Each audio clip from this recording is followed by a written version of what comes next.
What's up, Celtics Nation? You could just feel it in the air, that hunger, that edge, that spark that makes Boston basketball so special. And finally, after a few games that left fans scratching their heads, the Celtics came out and made a statement.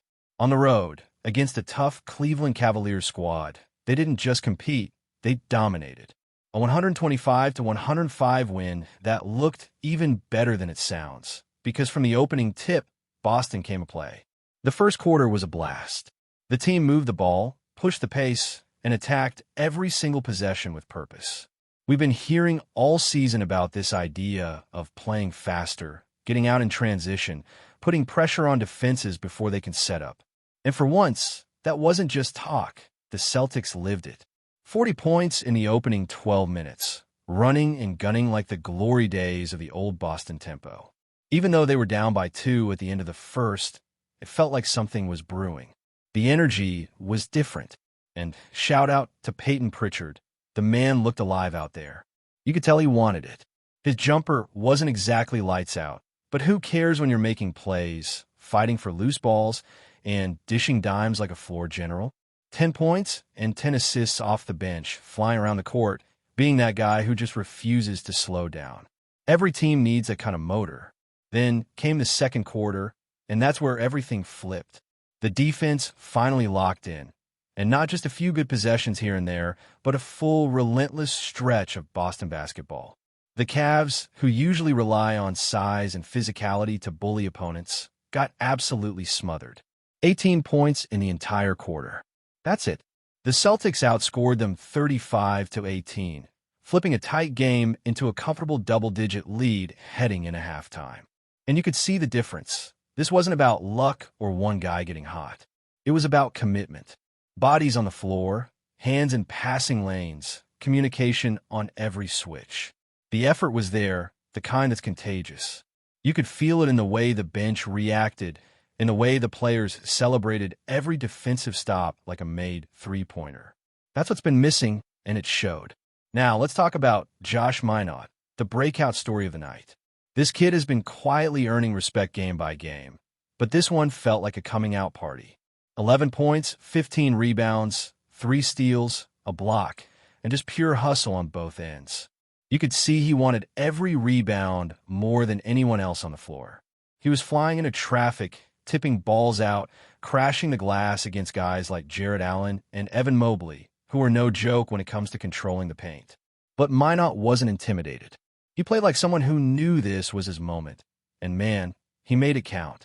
Coach Joe Mazzulla has been under the microscope lately, with fans wondering about rotations and whether he'd find the right balance between the young guys and the vets.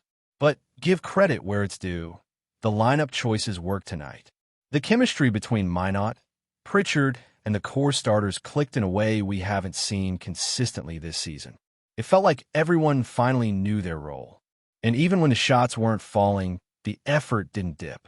That's the kind of mentality that separates good teams from great ones. Rebounding was the difference maker, no question. Boston completely dominated the glass, 53 rebounds to 42. On the offensive end, it was absurd. 18 offensive boards to Cleveland's 1. That's not just about height or positioning. That's heart. That's wanting it more. Every time a shot went up, you saw green jerseys swarming the rim like it was the final possession of a playoff game. Guys like Neemias Queta came in and made a real impact with 13 rebounds of his own, showing that when this team decides to battle inside, they can hang with anyone. And can we talk about Jaylen Brown for a second? This dude is quietly putting together one of the most efficient starts we've seen from him in a long time. Game after game, he's been consistent, poised, and in control. Against the Cavs, he was everywhere.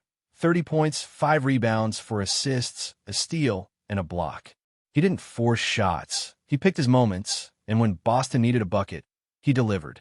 You can tell he's in rhythm. His mid-range is smooth, his drives are sharper, and he's making reads that show growth. Say what you want about his off-season headlines or his haircut, but the man is balling out.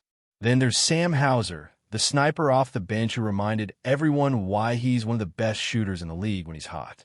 7 for 13 from deep, 21 points, all from beyond the arc. That's what the Celtics needed. A shooter who can stretch the floor, punish defenses that collapse on Tatum or Brown, and keep that spacing wide open. And let's be honest, if anyone still doubts whether Hauser can perform against real competition, well, he just torched Cleveland. Case closed. Anthony Simons chipped in with 14 more, adding that secondary scoring spark the bench had been missing in earlier games. It's exactly the kind of balance this team's been searching for when the stars shine, but the role players show up too. And you could tell that mattered. The whole rhythm of the offense flowed differently when everyone touched the ball. Cleveland, on the other hand, looked out of sync most of the night. Donovan Mitchell played, but it almost didn't matter. He had 15 points, but every made shot came from beyond the arc. Boston's defense forced him into tough looks all night long. Mobley did his thing with 19 and 11, but even he couldn't overcome the Celtics' rebounding avalanche. The Cavs tried to make a push in the fourth, but Boston outscored them again, keeping their foot on the gas and never letting the lead slip away. And that's what was so refreshing about this win. No late-game collapse. No wasted possessions. No almost. The Celtics led, controlled, and finished strong. That's what you want to see from a team that's been trying to rediscover its identity. After dropping a few winnable games earlier in the season, this one mattered, not just in the standings, but in spirit. This game also highlighted something deeper. Effort can make up for gaps in talent or size. Cleveland came in with their Twin Towers lineup, Allen and Mobley, and on paper, they should have dominated the paint. But Boston outworked them. Simple as that. Every possession looked like a battle the Celtics were determined to win. And when a team decides collectively to out-hustle their opponent, that's when you start to see the tide turn. Even little details stood out, like how the Celtics only turned the ball over 9 times, compared to Cleveland's 14. That's control. That's discipline. That's a sign that the team is finally clicking. They shot better from 3, hit their free throws, and forced the Cavs into tough shots all night. Nothing flashy, just solid basketball across the board. And maybe the best part? You could feel the confidence coming back. The bench was animated, the communication was constant, and the guys genuinely looked like they were having fun again. That's been missing lately, that sense of chemistry and joy that used to define this group. But on this night, it was back. The Celtics improved to 2-3 on the season, which doesn't sound glamorous, but given the schedule, facing the Sixers, Knicks, Pelicans, and Cavs early, that's not bad at all. The record doesn't tell the full story. What matters is the trajectory, and right now, it feels like Boston is trending in the right direction. The rotations are getting sharper, the roles are solidifying, and the hustle is finally there. The upcoming games will tell us more, especially with Philly on deck, but for now, fans can breathe a little easier. This was the kind of performance that reminds you what this team is capable of when everything clicks. From Jalen's composure to Hauser's hot hand to Minot's hustle, it was pure Celtics basketball. And if they can build on that, this one in Cleveland might just be the turning point everyone's been waiting for. So, after that dominant win over Cleveland, the vibe around Boston completely shifted. You could feel the buzz. The locker room energy was different, and even the fan base online felt like it finally exhaled after weeks of frustration. But the question now is, can they keep it going? Because the road doesn't get any easier. Next up, a trip to Philadelphia, one of the hottest teams in the league, and a perfect early season test to see if the Celtics' momentum is for real or just a flash in the pan. Philly's been rolling. 4 wins, 0 losses, and a confidence that's been growing with every game. Tyrese Maxey has taken another leap. We're talking superstar level. He's averaging more than 37 points a night with 8 assists, shooting nearly 50% from 3. He's been absolutely electric, the kind of guard who controls pace, hits big shots, and brings swagger to every possession. It's wild to think he was once viewed as a secondary piece behind bigger names. Right now, he's running the show. And then there's Joel Embiid. He started the year slowly, missing a few games, still getting his rhythm back, but when he's on, he's a monster. Even in limited minutes, he's been efficient, putting up 20-plus points in barely half a game of work. He looks healthier, lighter on his feet, and ready to remind everyone why he's still one of the most dominant forces in basketball. If he's on the court Friday, Boston's bigs are going to have their hands full. But it's not just about those two anymore. Philly's depth, is what's surprising people. Rookie VJ Edgecombe has turned heads with his energy and scoring ability. Kelly Oubre is fitting in perfectly as that athletic wing who can defend multiple positions and get hot from outside. And if Paul George makes his return, which reports suggest could happen Friday night, that's another layer of firepower for a team that's already tough to handle. This isn't the shallow Sixers roster we've seen in past seasons. They've got balance now, and they're using it. For Boston, this matchup is about discipline. You can't get into a shootout with Philly.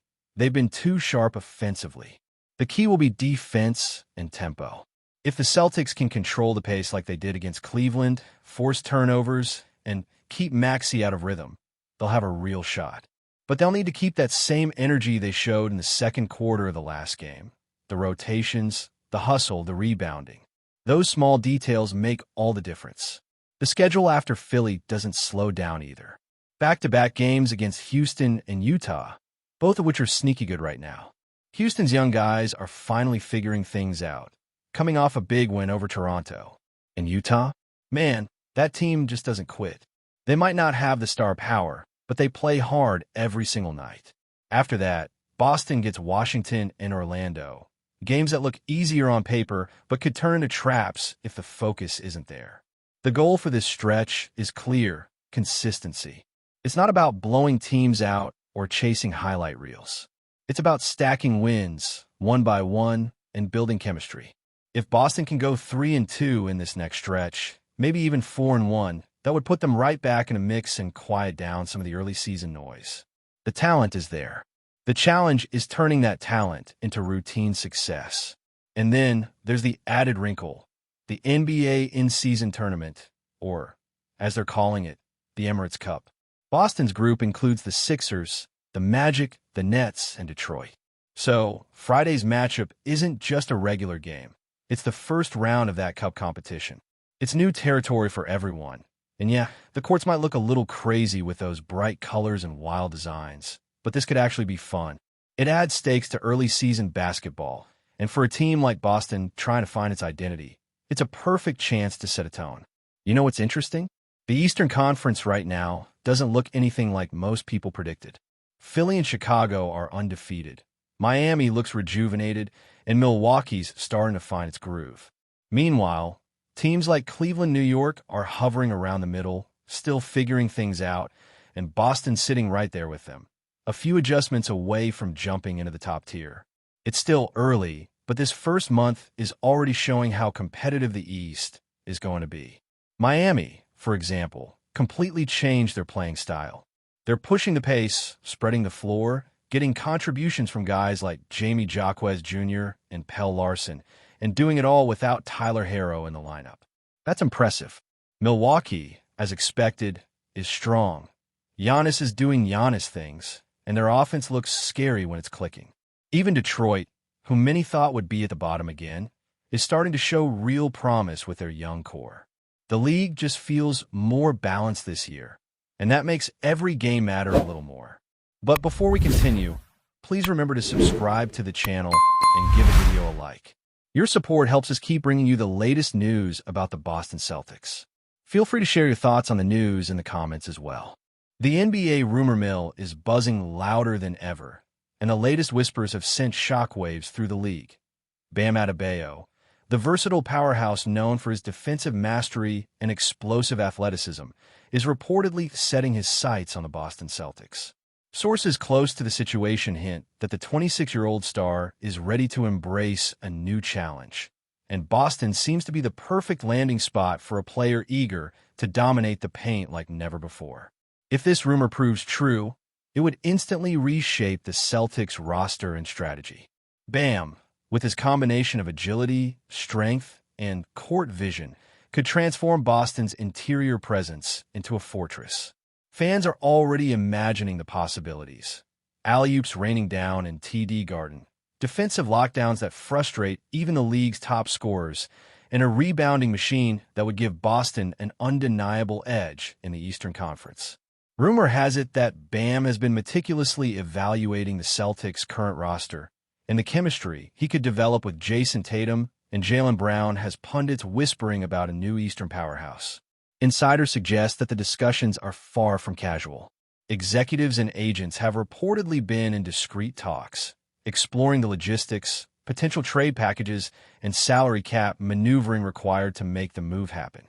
Boston fans, ever hungry for headlines, are already speculating about the kind of dynamic Bam could create alongside Marcus Smart and the team's other defensive stalwarts. The phrase, dominating the paint, has never felt more literal. Of course, nothing is set in stone.